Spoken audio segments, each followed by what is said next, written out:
Good morning. Thought I'd make a little post in appreciation of Bob Moog this morning because it would have been his 88th birthday. Kind of wanted to just talk about why I'm focused on Moog synthesizers in particular. I think even when I was a kid, my dad, we went to Radio Shack and they had printed circuit boards and you could practice soldering and all that stuff.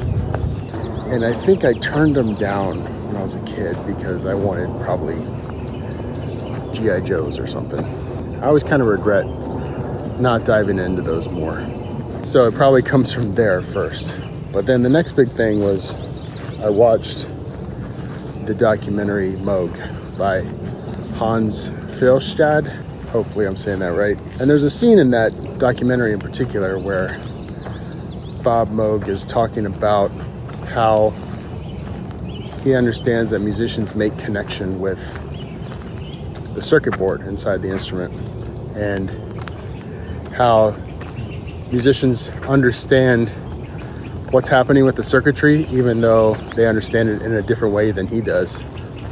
And he also says there's some sort of, he does like this motion, there's some sort of connection there that really can't be explained.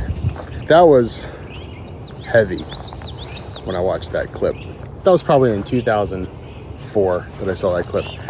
I was thinking, okay, I live in Virginia, Bob Moog's in Asheville, North Carolina. I should just go down there and try to meet him, try to talk to him. And I always had it in my mind that I was gonna write a letter to him and see if he wanted to get coffee or something, just to have a chat.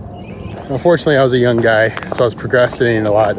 I didn't really act on that, and unfortunately, Bob Moog passed away in 2005. The clip always stuck with me, and the idea of that, of what he was saying in that video, stuck with me as well.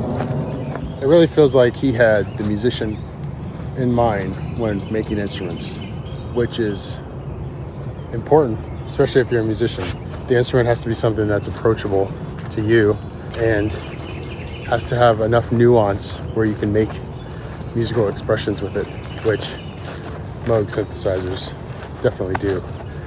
And I think that's what sets them apart from any other electronic instrument, is the amount of nuance and expressivity that you can get out of those instruments.